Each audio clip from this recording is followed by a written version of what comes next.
Chris here back, and I'm looking at another Coffee Lake i7-8750H 6-core laptop with an Nvidia 1050 Ti. So after the failure I had with the Asus FX504 that it ran into power limit throttling, it set itself a TDP of 25 watts once it got a little bit too hot.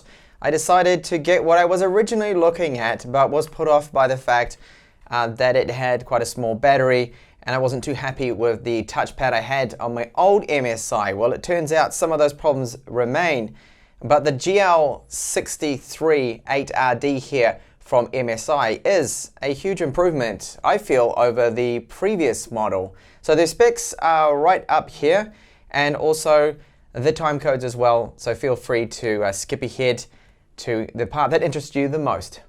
Now, I bought this unit here from eBay. That's because I want the US layout keyboard. The ones that they sell locally here in Spain, they don't actually come with an operating system. And of course, they have the Spanish keyboard, which is no good for me. I need the US layout. That's the layout that we use in New Zealand and the one I'm used to. So the packaging is a little bit on the cheap side. Not a lot of protection. It wasn't double boxed.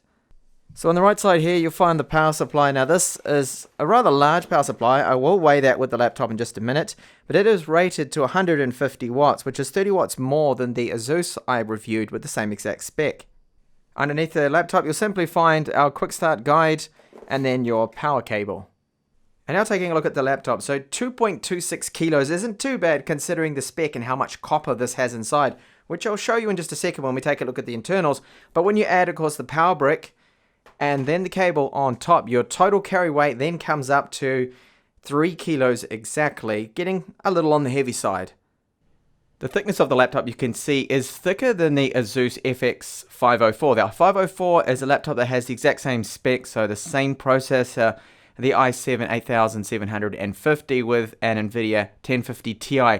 So this one here comes in at 30 millimeters thick. That's excluding the feet, and the Asus is 26 millimeters thick, also excluding the rubber feet.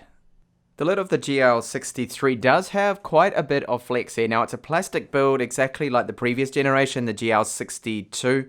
I also reviewed that model. They have made some changes here, so you can see we've got now a little bit of a design tweak to the plastics here, but overall it's the same plastic and it does pick up fingerprints really quite bad.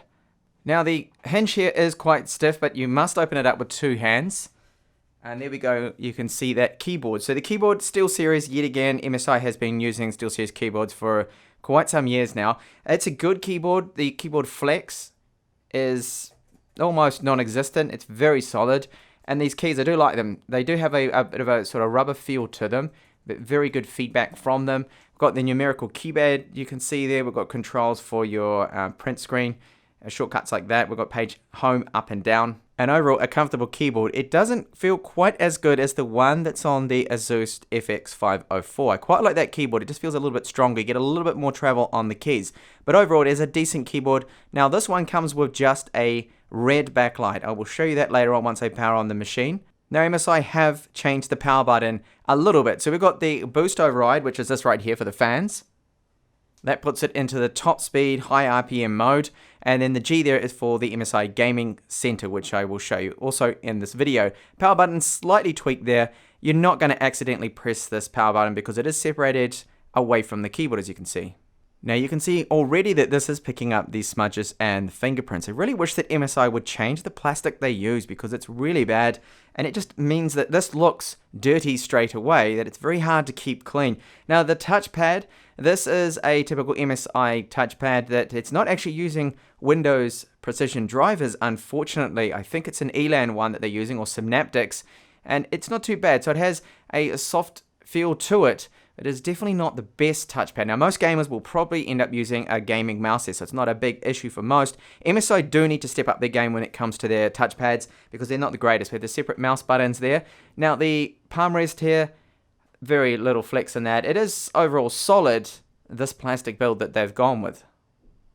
Now, you can see that these bezels, yes, they are extra large, and this is to be expected. This is not a mid-range. This is not a more premium MSI laptop, so we're not going to get those extra slim bezels here, unfortunately. So they have made a few little tweaks here to the design. We still have the rubber pads, as you can see, the side to keep the screen from scratching up. It's not pressing against the palm rest. It is a matte-coated 1080p IPS panel. You can also get, I think it's 120 Hz or 144 Hz, a TN panel, but you don't get the good vertical viewing angles with that one.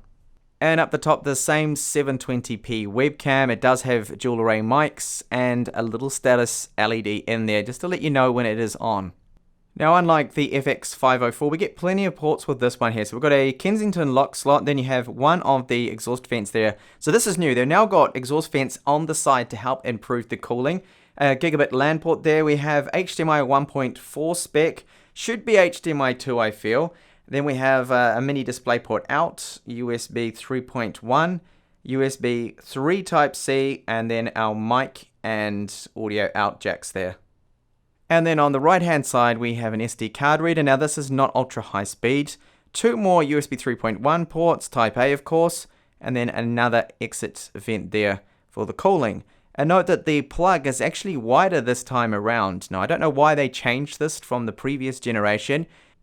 And then along the back we get the two exit exhaust vents here. So just like the GL62, nothing has really changed in that regard there. Most of the hot air will come out of those two vents on the back. Now this is very good. So the main intake vent will be here. There's one on the other side as well. So that's where we have the fan, but it will still draw air in over here, over the RAM and other components, and then the heat sinks that are inside there as well, just to give it a little bit of additional cooling there. We have 4 rubber feet there, you can see, so it's not going to slide around on a table at all. Now I feel that the vents on here, they've done a good job with that when you compare that to my Asus. So you see that the FX504 has very little vents along the back of it. It's quite limited. So it looks like we have a lot of vents with the Asus, but we don't. It's actually just those 2 slots there you can see either side as the main intake for the fan. So removing the rear of it, you do have to break this right here, this factory seal. But once you break that, I mean, you are allowed to upgrade these machines, which is what I'm going to be doing. So don't worry too much about that. You're not actually going to void your warranty. I think it's just so you know that no one has been in here before, since the factory. Once you unscrew all of the screws, it's not too hard to get off. Just start with the front, prying around the outside here. Use a pry tool or your fingernails, and then work your way around, and you should be able to pull it off quite easily.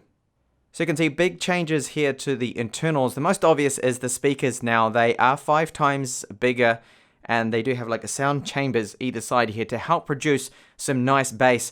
And they are a massive improvement over the GL62Ms that I tested, because those speakers, it had 4 tiny little speakers. They were horrible.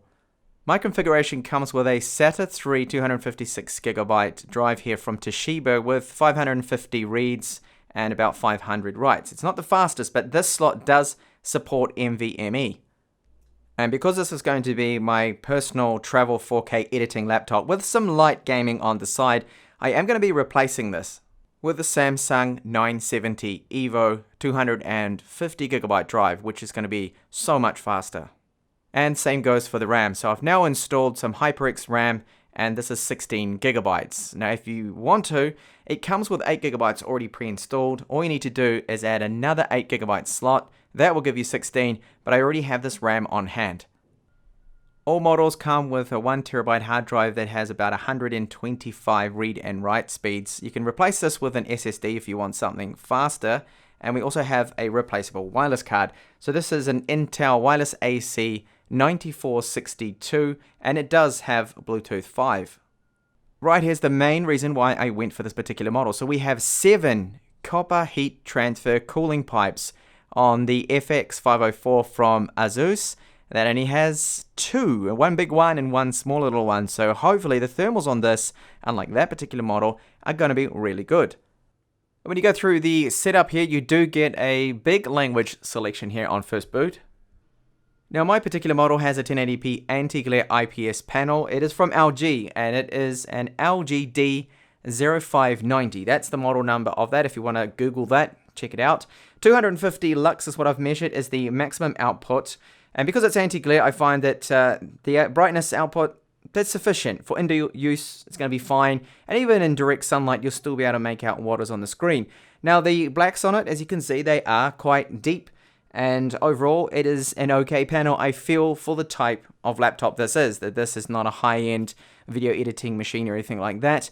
It's not going to be super color accurate, so your sRGB and Adobe RGB ratings, I will measure that in the full review, will not be very good. They will be something around the 50% level, because these aren't not amazing screens. Now the screen will tilt back about that far, which is the norm really for a gaming laptop. This isn't bad at all, and that hinge is quite stiff. Now if you're typing away on the keyboard, it does wobble around a little bit, the screen, but I feel that can't really be helped.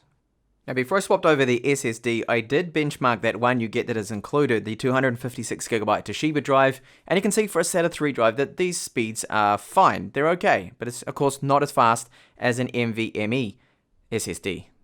So if you press the G button that is above the keyboard, this brings up MSI's Dragon Center, what it's called, and it actually does have some useful things in it. So it gives you a quick overview of the system. You can see here, you can see the information on the CPU, what current graphics card you're on. At the moment it's the integrated one, so yes, it does have that Optimus switching, so it'll switch between the Intel UHD 630 and then the 1050 Ti that's on there.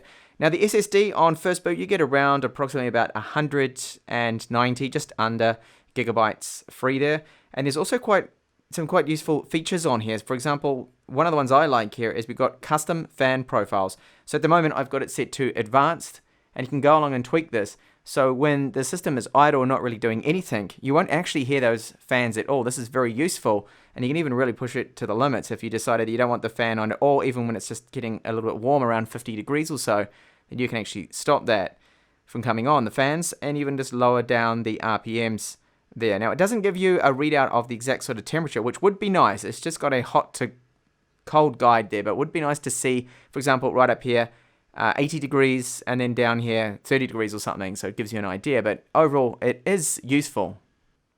As for bloatware, well, there is one application installed that I consider as bloat here, which is Norton Security. So it's an antivirus, and really we don't need this. It's only going to slow down the machine, and it's on there because they've made a deal with Norton, of course. So the Windows 10 image that it comes with will have this included, but you can just uninstall it. You don't need this. You've got Windows Defender, which normally does a sufficient enough job for everyone.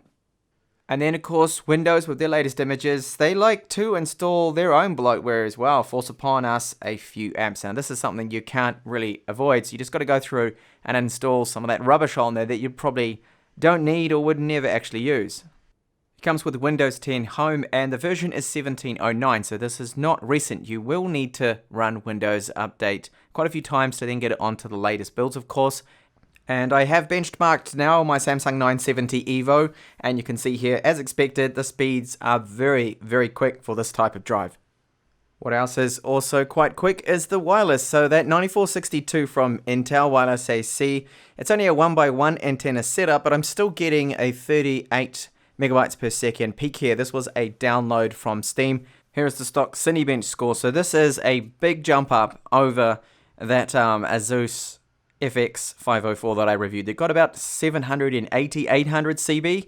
And then if you undervolt, that score goes up quite a lot here. So you can see 1248 CB. That is an impressive score from the CPU. Now I could get the same kind of results from my Asus, but what was happening with the FX 504, that it could hit the score maybe once with a big undervolt, and then second or third time you would run it, it would then clock itself and set it to 2.2 gigahertz on all cores, slow itself down with a 25 watt TDP. And that is not happening here on this MSI.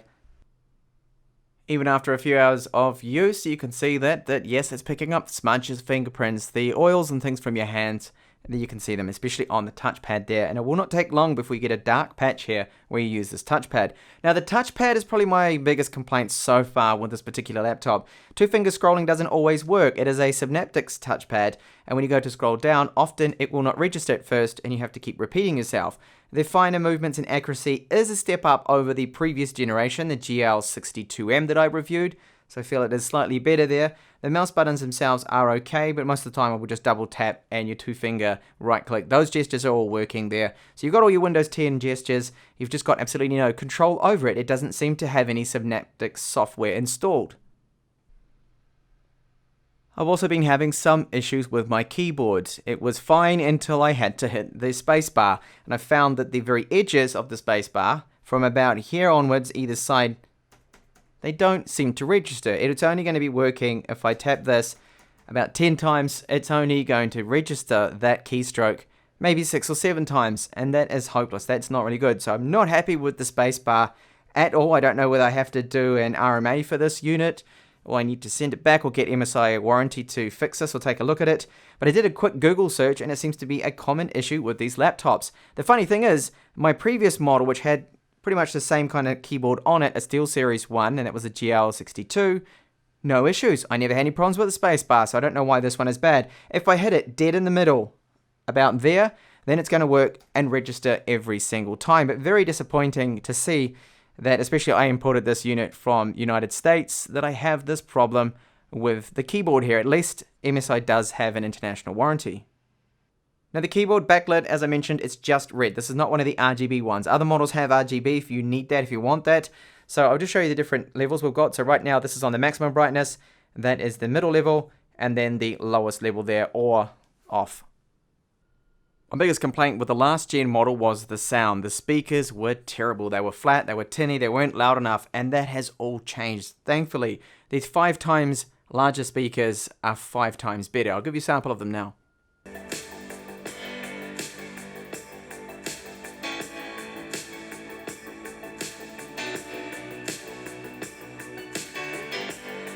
First up is Geekbench 4, so we have a decent score for this chipset. Note that I did run this here with the undervolt. That is why the multi-core score is a little higher than normal. It should be about 18,000 without that undervolt.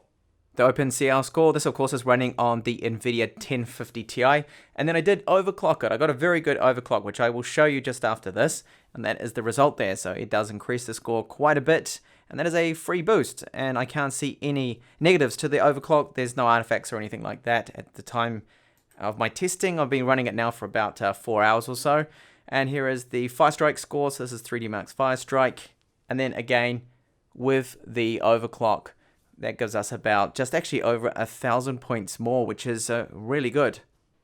And this is the overclock on the GPU. So very, very good overclock here. I managed to get similar results on the previous generation as well, because they are running with Samsung RAM. If you have the Hynix RAM, I found that it tends to cap out around 700 megahertz, the memory clock, but I'm able to get a full 1000 megahertz here. And as I mentioned, this is not costing you anything. I have seen no secondary effects with this overclock whatsoever, testing out some games, which we'll do in just a minute too. So the core clock, 200 megahertz on top of that as well. I could possibly go up to 220, I feel, but I'm going to leave it at 200 at the moment.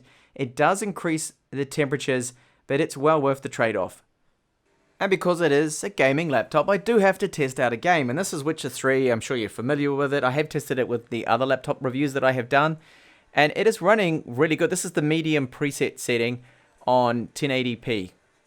I've been able to boost that GPU clock up to 250 megahertz more, and it is 100% stable. As soon as I go 255, the game will crash.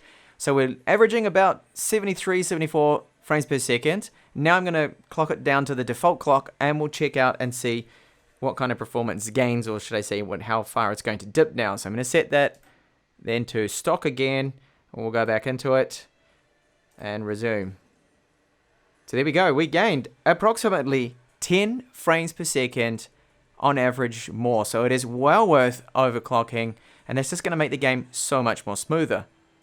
And then surface temps. I noticed that it's getting warm on the keyboard about here in the middle. So that's up to about 37 degrees. The top around 38. Almost 40 there now after 2 hours of really pushing this system. And this is on just the normal fan mode, so not that fan booster. Your typical gaming fan noise is about 45 to 47 decibels, which is actually quite good for the spec. And that is with the temperatures of the CPU and the GPU hovering around 70 degrees. Now, when you use that cooler booster, it then goes up to about 55 decibels. I'll give you a sample of that now.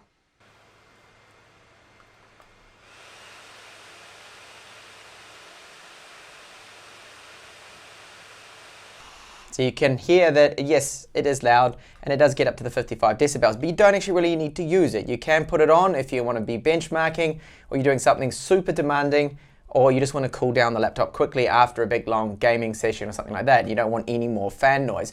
So the build of it, yes, it's plastic, and yeah, I'm not too happy with the fingerprints, but I knew this was going to happen because my previous MSI gaming laptops I had, it just attracts fingerprints. So this takes about 5 minutes from being brand new to looking like it has been used for 3 months. That is just horrendous. I really wish that MSI would change the plastic they use. Just do something else, or put maybe a brush texture to it so we don't get the fingerprints all over it, so it just doesn't look so messy. You've got to constantly clean it down, and then after a minute of use it looks exactly the same. So you cannot win. You can't win at all. So there's a little bit of flex with the hinge, the lid there, that's as expected. So the gaming performance is really good. I can overclock it like crazy. The CPU is really good. And now, of course, I did upgrade some of the components. I put in more RAM, and then I added a much faster drive there. So you're not happy with the SATA 3 speeds, you can go over to something like the 970 Evo, and that is very fast. So overall, a very quick system. I didn't go over general performance in this first look because it's not really necessary. Everything is just super quick, very, very fast indeed. So when it comes to the cons, the touchpad. I kind of knew this was going to happen, but it's a little better than the previous generation. It's still not a brilliant touchpad. They're using a Synaptics one, and I feel overall, yeah, it's usable. The finer movements are okay. It's just the gestures sometimes in the two-finger scrolling doesn't tend to work too well. And a lot of times I have to keep going a second attempt, a second round to actually get it to scroll down properly on a page. My biggest disappointment would have to be the space bar, that when you tap it right on the edges, it doesn't actually register all the time, and that is very annoying. And when I did a quick check on Google, something I somehow missed when I was looking to import this one here from the US, that it's a known problem that the SteelSeries keyboards. The funny thing is that my GL63 the earlier model of this particular one here, I didn't have that problem at all. The keyboard was perfectly fine. It's a good keyboard, but I must give it to Asus here with the FX 504. It has a much better keyboard. It's a little bit thinner as well, but then again, the thermals on that one are bad. Battery life is also very poor as expected. 41 watt hours. You're going to get 3.5 to 4 hours only, and that is on the integrated GPU. As soon as you start gaming, you're going to really struggle to get over about an hour and 20 minutes gaming on this. So most people, I know most will have it connected up to the power, so that's not going to be a big problem. It's not a problem for me either. So overall, as a package, I think it's very good. The cooling on it is definitely good. I mean, 82 degrees max, about 72 on the GPU max there as well. Very, very good. And that does allow room for overclocking that GPU. So I'm quite impressed with it so far. I do like it. I don't know whether I'm going to have to hopefully get a replacement keyboard, get this fixed here with MSI. I'm not happy about that keyboard. That's just for me the biggest problem there. And it's just a hardware lottery, I feel, whether it's going to be good or not. On Google, some people said they got the replacement keyboard, it was fine. And others, they had to do a custom little hack fix themselves. I may have to do that, hopefully not. Thank you so much for watching this lengthy unboxing and detailed look at the MSI GL63 8RD. Bye for now.